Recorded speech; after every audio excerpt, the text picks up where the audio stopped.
Hello everyone. In this one we will try to understand the difference between function calling and the model context protocol MCP. MCP has gained a lot of traction. We will try to understand the difference between these two, but first we will try to understand what these concepts are in the first place. So here we are trying to use LLM tools such as ChatGPT or Gemini, whatever tool it is. You ask a query to the LLM. Right? LLM searches from its existing tools and data sets or whatever it has learned in its past and gives you back a result. Now imagine you are building a tool and you are required to use the LLM where you need to access some more recent data. For example, you are asking the ChatGPT what today's weather is. This is a very common example, right? So you are asking it what today's weather is. ChatGPT might not know. Let me not use the word ChatGPT, but any LLM for that matter, because LLM has been trained on past data, right? Historically it has collected data all over the internet, and that data it has learned. Now, if you are asking the LLM what today's weather is, it needs to look up to some other tool, say a weather API, right? A publicly available or a paid service, whatever it is. It will be looking up weather tool, and that tool is going to give the LLM an answer, and that it is going to give back as our result, right? It could be weather, it could be say stock market prices, right? It could be say what is the latest commit performed on a say a GitHub repository. There are so many use cases. So the general idea is we want the LLM to do certain things which it is not inherently trained on, right? It needs to take the help of other tools and give back the answer. Now, traditionally, if we want to implement this, we will implement it using something called function calling, right? So, we will build a Python-based function, right? We will define a Python function that says, okay, so if someone is asking for weather, the OpenAI model will tell, the OpenAI model is going to give the result as, okay, this person is asking the weather, so I need to call this particular function in order to retrieve the weather, right? This aspect of OpenAI model telling us what function to be called is what we refer to as function calling or tool calling. So how that works might look something like this. Say you are asking the LLM a particular query that is being sent to the LLM. This LLM in turn is connected to n number of other tools. These tools are essentially functions. This is one function, this is another function, this is another function. These are all different functions that is made available, or the LLM is aware that these functions are existing, right? So depending on the query, suppose the user is asking for the weather, right? Say, and the tool 1 is a weather tool, then the LLM is going to tell that, okay, in order to answer this question, you need to call this particular function in order to get the weather information. Likewise, if you are asking for stock prices, it will ask for this particular tool, right? So the response will contain what tool to call. Then separately after that response has come, we will manually or we will write the code to actually call that tool, and then that is going to give back the actual response, and that is going to be sent back to the user, right? This is what function calling normally is. And in order to make these integrations, you need to define these functions, tool 1's function, tool 2 function, tool 3 functions. All of these had to be separately developed by the developers, and they are all going to be having their own different set of codes. They have their own documentations. Everything will be separate. Then we need to do that hard work of building all these integrations to the LLM in order to build out the entire app. And this brings various problems because the tools don't share a common structure, and we have to take care of the hosting and maintaining the APIs. We need to also take care of the authentication and any error that is going to be happening when making these integrations with different tools. All of those error handling we have to take care. And as this grows in size, as you want to give more capability to this LLM and you are introducing more and more tools, right? Then this process is going to be hard over the long term. And this is exactly what the MCPs standardize. So what MCP does is, all it does is this. The respective tool providers, be it say the weather service, be it the stock market service, be it GitHub, be it Gmail, right? Various different services, right? GitHub, Gmail, this is GitHub. So all these services will make their respective tools to be available to the LLM in a standardized format, right? In a standardized format, right? So the developers who actually build this application do not have to build the functions. These functions are built by the respective providers and made available to the developers. So all the developers have to do is, once they know that these MCP servers exist, they need to connect it to the LLM using something called the MCP client, right? The most popular one, some of the most popular clients are the Claude, right? Claude, Cursor. You can do it with various different clients, VS Code, right? With all these clients, we will be able to connect the LLM to the respective tools. Let's now implement a simple tool calling example using a local LLM, which is the Llama 3.1 model, which is installed using Ollama. So in order to run this particular piece of code, I'll make this available. You should be able to see the link in the description to download and run this.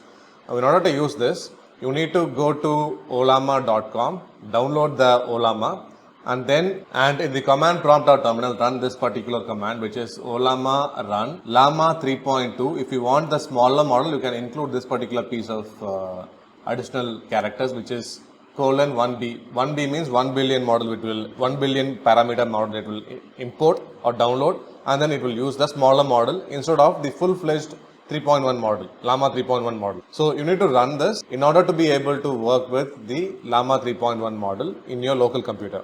So once you have run this, you also need to install the yfinance package, which you can do using pip install yfinance. So let me walk through this code. So we are first importing Ollama, then Yahoo Finance, which is yfinance, and pprint. Then we define a function called getPrice. This is the function that the LLM should call when someone is asking a question such as get the stock price of particular company or so on and so forth, right? So given a ticker symbol, it will look up the YF API and get the respective stock price. From this, we are getting the latest stock price using this particular piece of code. All right.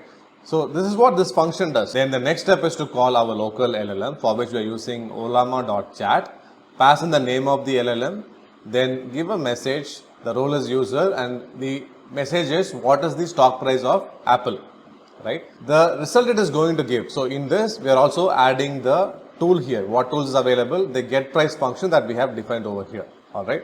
So this is provided. The response that it is going to give back is printed just below this. So here's the response. So the model is Llama 3.2 created at so on and so forth date, right? All this is there.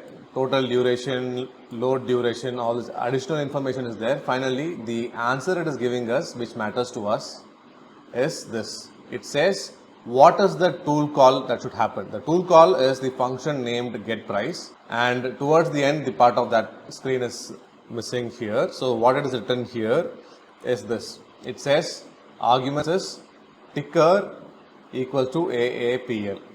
That is what is written to the right. It's sort of hidden here. The response it gives is go call this tool in order to get the actual stock price. So now all we have to do is we will use that information to actually call the tool and get the stock price, right? So that's what's happening here. We are defining a dictionary that contains all the tools, all the functions that we have defined. Right now we have defined only one function. Now the response contains the name of the function that should be called, and that is nothing but getPrice, right? So response.message.tool calls the first element inside this. That is the string of the tool that needs to be, string of the tool name that should be called, function name that should be called.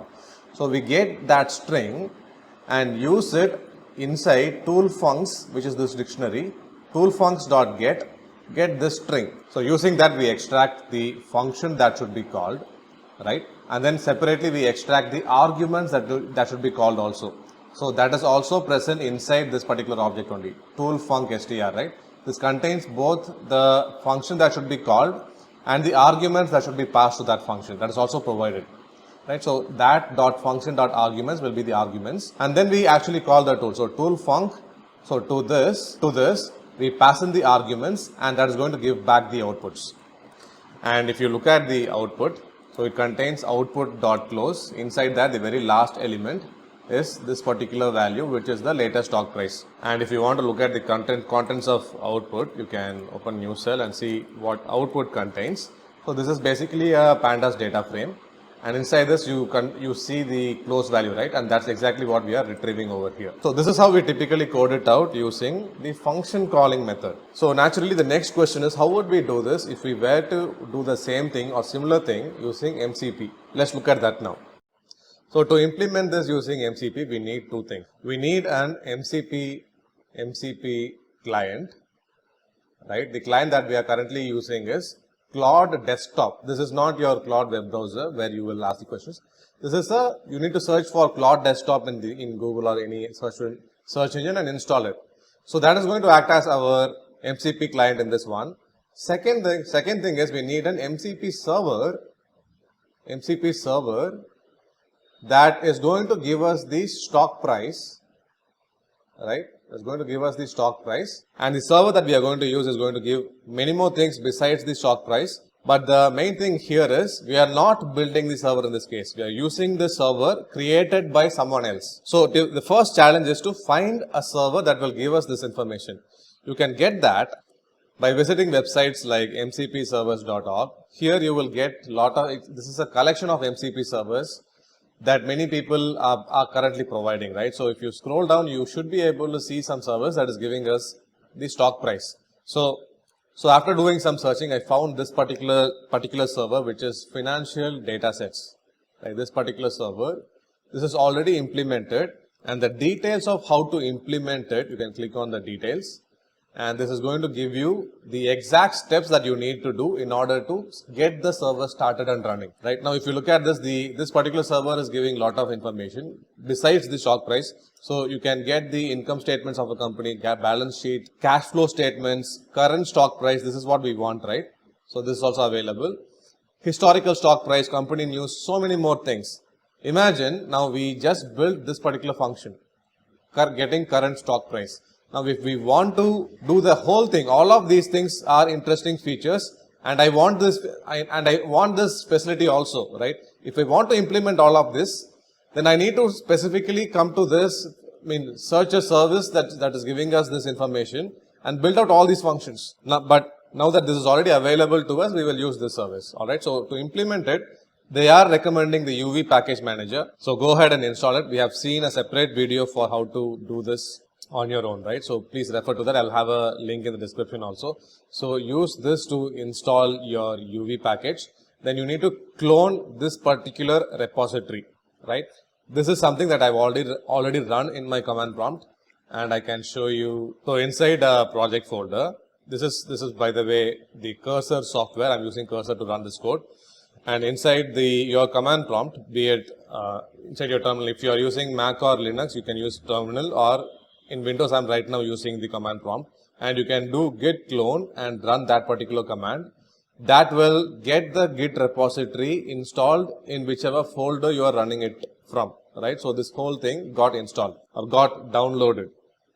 So after that, you need to the next step is to cd to the MCP server, right? Go to change directory to this particular server. Then the next step is to install UV. I have already run this. You can use these commands, or you can simply do pip install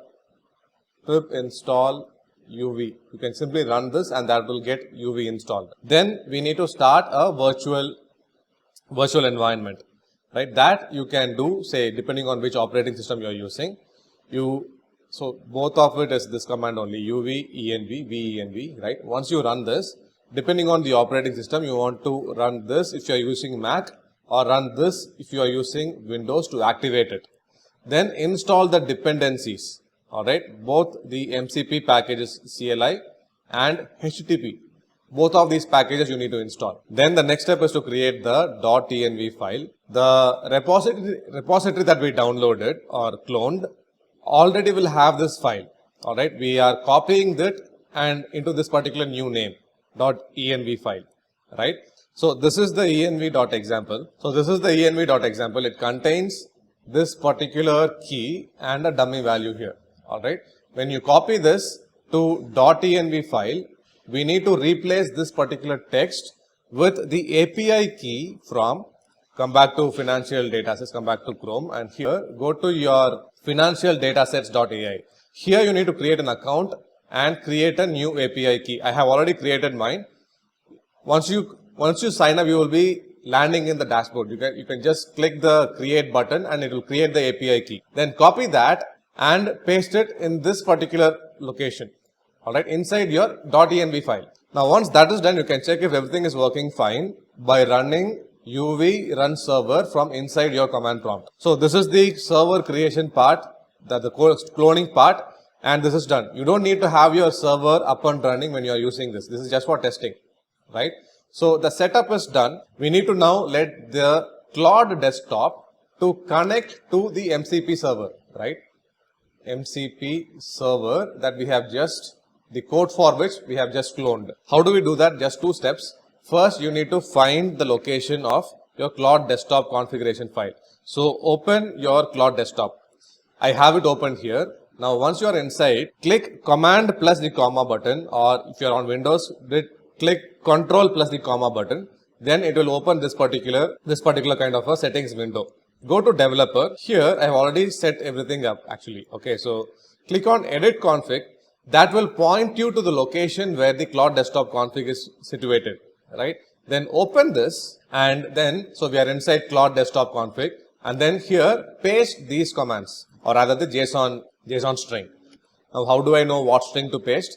That is provided inside this particular repository itself. So this is the exact string that I am pasting. Now here you need to replace this particular path, the path to UV. You can find this out, right, by running which UV if you are running on Mac. And if you are on Windows, that path might look something like this, right? So that path might look something like what we have here. And then you need to replace this particular path also, which is the path to the folder that we have just cloned. So once this is done, everything is set. You just need to restart your Claude desktop. Once you have restarted, right? So once you have restarted, you can check if this has connected to the financial datasets API, financial datasets MCP server by clicking on this search and tools, and then in the bottom, you should be able to see the financial datasets being available here, right? Now if you click on this particular 10 button, it will show all the functions that's going to be available to you, right? Now you can ask questions. For example, say, what is Tesla stock price today? All right. So now it is trying to hit the internet. So it is trying to answer this question. I'll check the stock price. Now before actually hitting the MCP server, it is asking us, can I use this particular function, that is get current stock price from the financial datasets MCP, right? I'm saying allow once. Then it will again go ahead and ask that, run that particular function and get the answers back. Let's wait for it to respond. Alright, so it has got the response. So from that response, it is creating its final answer to us. So as of today, the May 3rd, 2025, the stock price is $287. Similarly, you can also check more, right? Now we will ask what, okay, give me the latest news on Tesla. Alright. So let's see if it is getting from its own API or it's hitting the MCP server. So let's ask the latest news on Tesla again. Let it work it out. So it's searching the web. Ideally, it should be calling the MCP server. So this time it did not ask for our tool. Instead, it searched the internet on its own and gave back the results. So what I'm going to do, here I'm going to turn off the web search. Alright. And financial datasets, all this information is there here. Let's try out balance sheets. Alright. So let's do get the balance sheet for Tesla, right? So let's try this out. Ideally, it should hit that particular function. Okay, this is good. So allow once, it should hit that particular function, which is get balance sheets, which is fine. Let's see so this is what get balance sheet is hitting, right? So it has received the answers also and nicely laid out the analysis for us. So if you look at it, the total assets have increased almost doubled since the 2021 position, and liabilities, it has not increased as the rate of the assets, which is very good. And it also gives a very nice analysis, which is done by Claude. So right now we have started from scratch and implemented both function calling from scratch, right? We have seen this. We have also implemented not built the server, but we have integrated an MCP server, which is financial data sets. We have implemented with our Claude desktop, and we are using Claude Sonnet for this particular case. Hope everything is clear. I'll see you in the next one.